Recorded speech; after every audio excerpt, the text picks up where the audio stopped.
Have you ever wondered why some of the most brilliant minds in history seem to carry an unbearable weight? Why is it that the ones who see furthest often fall the hardest? Nikola Tesla, a man decades ahead of his time, died alone in a hotel room, feeding pigeons. Van Gogh, whose paintings now sell for hundreds of millions, battled madness in silence. John Nash, the mathematical genius behind game theory, spent years haunted by delusions. And Nietzsche, whose words reshaped modern thought, collapsed into a final, irreversible silence. What if no one ever told you the truth? That intelligence isn't always a gift. That a mind capable of extraordinary insight may also be wired for profound suffering. We praise intelligence, we chase it, but we rarely speak of the invisible toll it can take. Because the smarter you are, the harder it becomes to escape your own thoughts. Scientific research now confirms what these lives seem to illustrate. Those with high intelligence are significantly more likely to suffer from chronic overthinking, existential dread, obsessive rumination, and emotional isolation. It's not just an emotional pattern, it's biological. Brain imaging studies have shown that the same neural networks responsible for abstract reasoning, creativity, and deep pattern recognition are also strikingly similar to those linked to anxiety, depression, and psychological exhaustion. So here's the real question. What if your mind's greatest strength is also the root of your deepest struggle? What if the very abilities that make your mind exceptional are the same ones pulling you toward the edge? Nietzsche wasn't engaging in abstract theory when he wrote about gazing into the abyss. He was speaking from experience. He had looked too closely. He had peeled back the illusions most people need to stay sane. Because the truth is, the more clearly you see, the more reality can shake you. To recognize that the systems we trust, religion, morality, culture, are fragile human inventions, not eternal truths. That realization doesn't enlighten. It destabilizes. For those with extraordinary intelligence, the mind doesn't stop at what is convenient. It keeps going. And what it finds can feel like standing at the edge of a cliff, watching everything that once felt solid begin to crack. Alan Turing, one of the most brilliant analytical minds in history, decoded the Nazi Enigma code and helped win World War II. But the same mind that saw through machines couldn't compute the irrational cruelty of his own society. His genius didn't protect him. It isolated him. Or take Hypatia of Alexandria, a woman centuries ahead of her time, fearless in her pursuit of knowledge.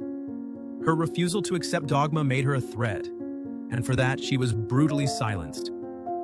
History shows us a grim pattern. Exceptional minds often pay a price for questioning what others accept without thought. Most people don't need to ask why they believe what they believe.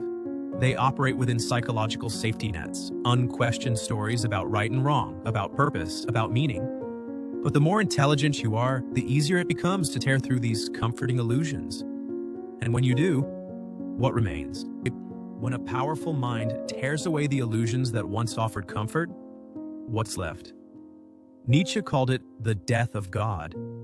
But he wasn't simply talking about losing religious faith. He was pointing to something deeper. The terrifying moment when you realize that everything you believed in, morality, meaning, even identity, isn't eternal. It's man-made. This kind of clarity doesn't bring peace, it brings vertigo. Suddenly, the ground beneath your beliefs disappears. You're not standing on a foundation anymore, just floating in a psychological void where no value feels fixed and no truth feels certain. That's the cost of high intelligence, seeing the truth too clearly and feeling the weight of that truth alone. Alan Turing felt it. He could decode war machines but not social cruelty. He saw how logic broke down when faced with fear and ignorance. Hypatia felt it. Her brilliance threatened power, and for that, she was destroyed. But this isn't just history. It's the present. It's the quiet ache behind every person who sees the world too clearly and finds themselves unable to unsee it. Isolation isn't just a side effect of intelligence. It's almost inevitable. Most people are protected by unconscious beliefs. Stories about what is right, what is real, and what gives life meaning. But when your mind is sharp enough to cut through those stories, you're left with something raw. Freedom, yes, but also profound solitude. And this isn't just a poetic metaphor, it's wired into the brain. Recent neuroscience confirms that social rejection, the feeling of being mentally or emotionally out of sync with others, activates the same neural circuits as physical pain. Nikola Tesla didn't just invent technology, he lived inside a different dimension of perception. He could see electrical systems fully formed in his mind decades before the rest of the world caught up. But this gift came with a cost. Human relationships became nearly impossible. As his vision expanded, so did his isolation. By the end of his life, he chose birds over people, not because he lacked empathy, but because no one else seemed to speak his language. The Indian mathematician Ramanujan experienced something similar. He claimed mathematical truths came to him in dreams, equations that baffled even the scholars of Cambridge. He didn't need proof, he just saw. But this clarity isolated him, intellectually, culturally, and emotionally. He died young, carrying a mind too advanced for the world around him. Do you ever feel this? That you notice things others don't? That your awareness makes you harder to understand? This isn't arrogance. It's the loneliness of seeing clearly. Nietzsche called it unbearable solitude, the mental silence that follows clarity, when others dismiss what you can't unsee. And it's not just emotional, it's neurological. Recent brain research shows that social rejection and emotional alienation light up the same brain regions as physical injury. So when you feel the sting of being misunderstood, you're not just being dramatic. Your brain is registering it as pain. But what if your greatest pain, the constant awareness, the overwhelming empathy, the inability to turn your mind off, could be transformed, not erased, not dulled, but redirected into something powerful? Here lies one of intelligence's cruelest gifts, the ability to feel beyond your own experience, to suffer not only for yourself, but for others, for the world, for futures not yet written. Most people can look away. They see suffering and forget. They scroll past it. They sleep through it. But what if your mind won't let you look away? What if you carry the weight of the planet in your thoughts? Psychologists call this cognitive empathy. Not just feeling someone's pain, but being able to understand systems, causes, outcomes. It's the gift of deep perception. But it can become a curse when you see suffering everywhere. Rachel Carson knew this pain. Her mind could track ecological patterns no one else noticed. She saw the silent collapse of ecosystems, and she couldn't unsee it. Her book, Silent Spring, changed the world, but it also consumed her. She once wrote, "Those who contemplate the beauty of the earth find strength." But she also bore the burden of watching that beauty disappear. Awareness, in her case, became both her power and her suffering. Emmy Noether changed the course of physics with a mind unlike any other. Her mathematical theories became the foundation for modern science. Yet she struggled deeply with the consequences of what her brilliance enabled. While her abstract thinking unlocked new realms of understanding, she couldn't separate the beauty of theory from the horrors of its misuse. Ideas meant to illuminate the universe were weaponized in ways that defied her values.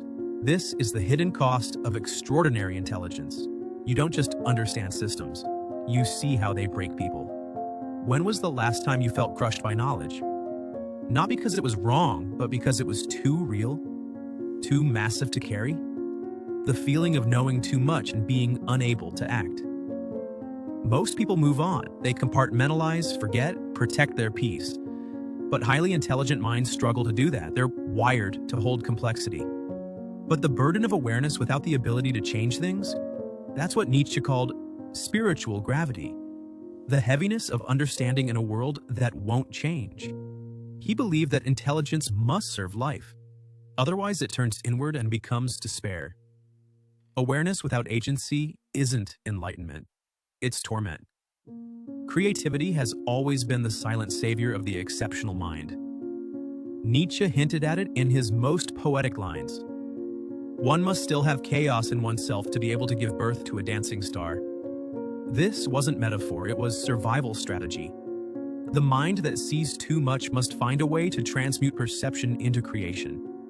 Beethoven going deaf a fate unbearable for a composer, found his way forward not by retreating but by diving deeper.